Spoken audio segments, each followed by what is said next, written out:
नमस्कार दोस्तों, स्वागत है आपका हमारे चैनल वर्ल्ड ऑफ हैप्पीनेस में। दोस्तों, बहुत से लोग ये प्रश्न करते हैं कि मरने के बाद हम 84 लाख योनियों में भटकेंगे और न जाने हमारे को कितने जन्मों के बाद जो है दोबारा से इंसान का जन्म मिलेगा। क्या ये सच है या झूठ? इसके बारे में बहुत से लोगों ने मेरे से पूछा है और आज मैं आपको बताना चाहता हूँ। दोस्तों, सभी लोग ये एक्सपेक्ट तो करते हैं। ये प्रश्न एक बार किसी ने एक संत से पूछा था, तो उन्होंने कहा कि वो ये एक्सपेक्ट करते हैं कि ऐसा नहीं हो। ब्रह्म कुमारी वाले इस चीज के बारे में इसको पूरी तरह से नकार देते हैं। वो कहते हैं कि 84 लाख योनियां होती ही नहीं। मैं कहता हूँ 84 लाख योनियां होती हैं। 84 लाख योनियां होती हैं, इसके लिए क्या किसी को हमें प्रमाण की जरूरत है? क्या हम इतने बड़े इडियट हैं? क्या हम इतने बड़े बेवकूफ हैं कि हमें 84 लाख योनियां होती हैं या नहीं, इसके लिए किसी स्पिरिचुअल एनलाइटेंड मास्टर की ऑथेंटिकेशन की जरूरत है कि वो हमें बताएगा तो हम मानेंगे कि 84 लाख योनियां होती हैं? ये जो हमें संसार में सब दिखाई दे रहे हैं, जीव जंतु, कीट पतंगे, मच्छर, कोकरेच, सांप, बिच्छू, मछलियां, हाथी, घोड़े, शेर, चीते, ये सब क्या है? आप पूरा सर्च करके देखें गूगल पे कि टोटल कितनी स्पीशीज है। 84 लाख योनियां उस जमाने में कही जाती थी, उसके बाद आज तक तो पता नहीं कितनी और हो गई, कितनी लाखों और योनियां पैदा हो गई। ये पेड़ पौधे जो हैं कितने सारे लाखों प्रकार के हैं। ये सब क्या है? हम बचपन में सिखाते हैं कि पेड़ों के अंदर भी प्राण होते हैं, पेड़ों के अंदर आत्माएं होती हैं। ऐसे कितने सारे पेड़ पौधे होते हैं जो मांसाहार करते हैं, जो मांस खाते हैं, जिंदे जानवरों को खाते हैं, उसी से उन पेड़ों का जीवन होता है। ऐसे बहुत सारे पेड़ हैं, ऐसे बहुत सारे पौधे होते हैं। जंगलों में आप जाओगे तो इस तरह के आपको पौधे दिखाई देंगे।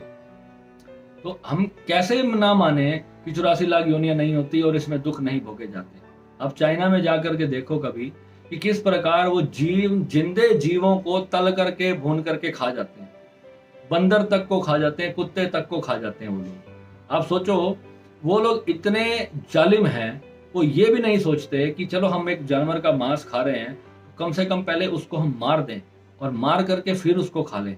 उनको ये स्वाद आता है, उनको ये आनंद आता है। उन्होंने अपने मन का एक आनंद बनाया हुआ है, जिसे कहते हैं ना, एक नरक में आपका जन्म हो जाएगा, नरक में राक्षस आपको जिंदा भून के खाएंगे। तो वो क्या है? ये नरक, चाइना ही तो नरक है। ये जो जो देश हैं जहां पर इस प्रकार के कीड़े मकोड़ों को, जो ये मधुमक्खियां होती हैं या ना जाने कितने प्रकार के झींगे होते हैं, मछलियां होती हैं, इनको जिंदा सांपों को तल तल के खा रहे हैं, कढ़ाई के अंदर भून के उनको खा रहे हैं तवे के ऊपर। बंदर को, एक जीते जागते बंदर को उठा के सीधा एक व्यक्ति ने, मैंने वीडियो देखा, उन्हें तंदूर के अंदर डाल दिया और उसको जिंदा भून दिया। वो उसको मरने का भी उसको आनंद लेना है। थाली के अंदर केकड़ा, ऑक्टोपस थाली के अंदर, उसके ऊपर वो जलते हुए अंगारों के ऊपर उसको वेटर ने जो है उसके ऊपर रख के दे दिया और वो वहां से उसको जिंदे को तड़प रहा है वो बेचारा, और उसको काट काट कर खा रहे हैं। सोचो आप कितनी आत्मा दुखेगी जब आप किसी ऐसे जीव को इतनी त्रासदी दोगे। और चाइना के लोग, क्या आप सोचते हैं कि बुद्धिहीन हैं वो लोग? क्या उनके अंदर दिमाग नहीं है? दुनिया के सबसे तेज दिमाग लोग जो हैं वो चाइना में रहते हैं।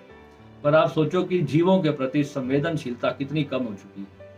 आप मांसाहार करते हो, ठीक है, आप नॉन वेजिटेरियन हो, बट आपको फिर भी एक तरस आना चाहिए आपके अंदर। सोचो आपके अंदर कितनी वैश्यता पैदा होती जा रही है। आप इंसान कहते हो अपने आप को। एक जानवर को आप अपने हाथों से उसका गला काट डालते हो और उसके बाद चलो आप उसको मार के खा रहे हो। वो जिंदा उसको तड़पा तड़पा कर चाइना के लोग उसको खाते हैं, सोचो।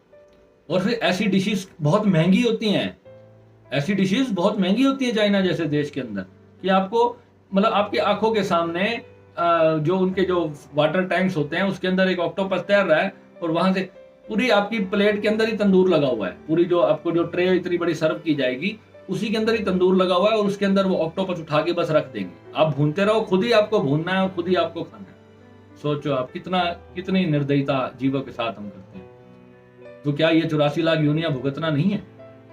तो ये कभी अपने मन से निकाल दो। ब्रह्म कुमारी जैसी इतनी बड़ी संस्था जब आपको कहती है कि हाँ भाई 84 लाख योनियां नहीं होती, तो सोचो कितने बड़े दुर्भाग्य की बात है। तो दोस्तों, ऐसा नहीं होता। ये सब योनियां होती है, ये वही आत्माएं हैं, ये सब जीवन आप भुगत के आए हो। और अगर आप पशुओं वाले कार्य करोगे, पशुओं वाले कृत्य करोगे, आप अपनी चेतना को उस डायमेंशन में नहीं लेकर के जाओगे, तो निस्संदेह आपको ये जन्म मिलेंगे। अगर आप पास्ट लाइफ रिग्रेशन अगर हमारे से करते हो, आप देखना चाहते हो कि आपके जीवन में क्या क्या हुआ है, तो आप अपनी पास्ट लाइफ को देख सकते हो। वैसे सभी संतों ने मना किया है कि अपनी पास्ट लाइफ में नहीं जाना चाहिए, और बिल्कुल बेवकूफ़ों वाली चीज़ होती है। वो साधना करके हम अपने जीवन को और दुविधा में डालते हैं, अपने माइंड से हम और ज़्यादा परेशानी वाले कार्य करते हैं। तो हमें ऐसी साधना वैसे नहीं करनी चाहिए, बट फिर भी कई लोग होते हैं जिद्दी होते हैं कि हमें तो अपनी पास्ट लाइफ देखनी है। पास्ट लाइफ रिग्रेशन वाले जो लोग होते हैं वो क्या कराते हैं, आपको अपनी पास्ट लाइफ आप लोग देख सकते हो, निस्संदेह क्लियरली आप देख सकते हो। आपको आपका इस जन्म का स्वभाव भी आपको बता देगा कि पिछले जन्म में आप जो है आप किस प्रकार के जीव रहे होंगे, उस प्रकार की आपकी प्रवृत्ति होगी इस जन्म के अंदर भी। और धीरे धीरे समय लगता है इंसान को भी अच्छा इंसान बनने में।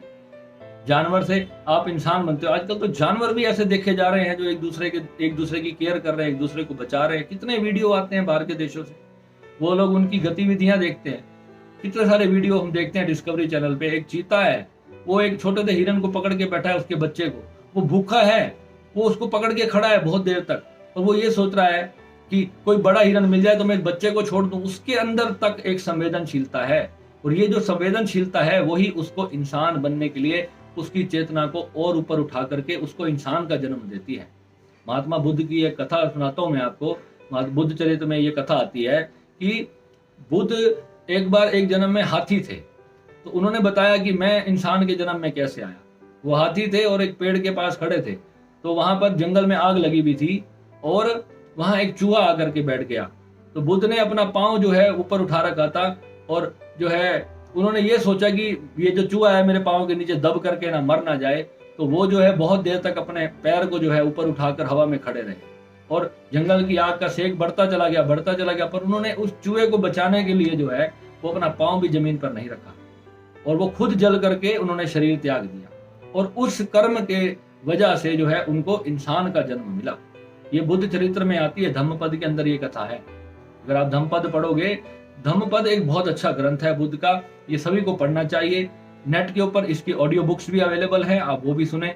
आप जब जीवन जीने की अगर आपको कला चाहिए ना, तो आपको ऐसे संतों को सुनना पड़ेगा, उनका जो जीवन चरित्र रहा वो कैसा रहा, तो आपके भीतर तब इन चीजों के प्रति जो है संवेदनशीलता आएगी, उससे पहले नहीं आने वाली। ये चीज अपने मन से निकाल दीजिए कि 84 लाख योनियां जो है वो नहीं होती, बिल्कुल होती हैं। और यही है, हमारे वेद कहते हैं कि 28 लाख जो योनियां हैं वो धरती के नीचे रहती है। धरती के नीचे यानी कि जल में या धरती के नीचे, और 28 लाख है जो धरती के ऊपर रहती हैं, और 28 लाख है जो आकाश में उड़ती हैं।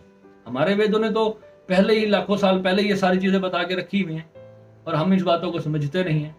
और आपकी हर रोज का जो कृत्य है, हर रोज के जो कर्म हैं, वो निर्धारित करते हैं कि आपको अगला जन्म जो है वो किस प्रकार का मिलेगा। हमारे गुरु गोरखनाथ परंपरा में कहा जाता है कि जो गौ माता होती है वो 84 लाख योनि का अंतिम चक्र का अंतिम जीवन होता है, उसके बाद आपको इंसान का जन्म मिलता है। जो गौ माता होती है वो अगले जन्म में इंसान बनती है।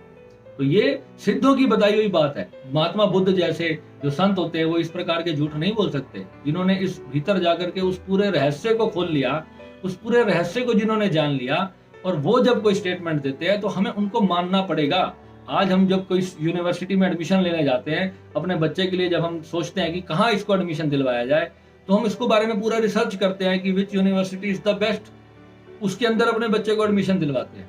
तो जब हम अध्यात्म के बारे में जब कोई सर्च करते हैं, जब किसी गुरु को हम पढ़ना शुरू करते हैं, उनको चरित्र को सुनना शुरू करते हैं, तो हमें पता होना चाहिए कि कौन सा बेस्ट था पिछले लाखों सालों से, किसको फॉलो कर रही है दुनिया, किसने इतना रिसर्च किया, और उसके अगर मार्गदर्शन पर अगर हम चल करके कोई कार्य करते हैं तो हमारे को निस्संदेह सफलता मिलती है। परंतु गुरुओं को जो हम साथ में लेकर के चलते हैं, गुरुओं से जब हम ज्ञान प्राप्त करते हैं, तो हमें उस सारी साधना का रहस्य पता चलता है। उसके भीतर छुपा हुआ एक एक जो पॉइंट होता है, एक एक बारीकी जब हमारी समझ में आ जाती है, तब हमारे को जिंदगी का असली सार समझ आता है। तो ये सारे संसार में चलता चला जा रहा है, दुनिया चल रही है, हम कमाते भी हैं, गवाते भी हैं, जीवन में बहुत सुख पाते हैं, बहुत दुख पाते हैं, सब चलता चला जाना है, लाखों सालों से चला आ रहा है और चला ही चला जाएगा।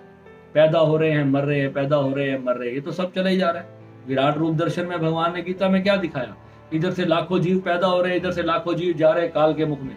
भगवान खुद ही पैदा कर रहे हैं और खुद ही उनको ग्रसित कर रहे हैं। कितना प्यारा दृश्य जो है भगवान ने विराट रूप के दर्शन में दिखाया था अर्जुन को। वो क्या है, विराट रूप जो है वो यही ब्रह्मांड है। आप देखो कैसे लाखों जीव पैदा हो रहे हैं और कैसे रोज मरे चले जा रहे हैं, और ये एक सर्कल है, ये गोल गोल गोल गोल घूमता चला जा रहा है। इसको सारे को हमें समझना है, और इसके भीतर जो एक ब्रह्म शक्ति है, जो पूरा प्राण ऊर्जा है इस पूरे दुनिया की, वो कौन है, वही एक्चुअल में आप।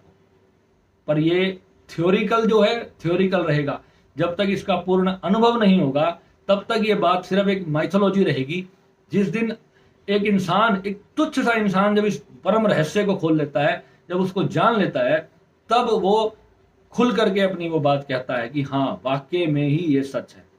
तो दोस्तों, ये परम सत्य है, बहुत लोगों ने जाना है और आपको भी इस सत्य को जानना है। और धीरे धीरे जो है अपने जीवन को उस मार्ग पर हमें लेकर के जाना है जहां पर हम अपने जीवन में इतना कुछ प्राप्त कर लें। ठीक है, मिलते हैं अगले वीडियो में। नमः शिवाय।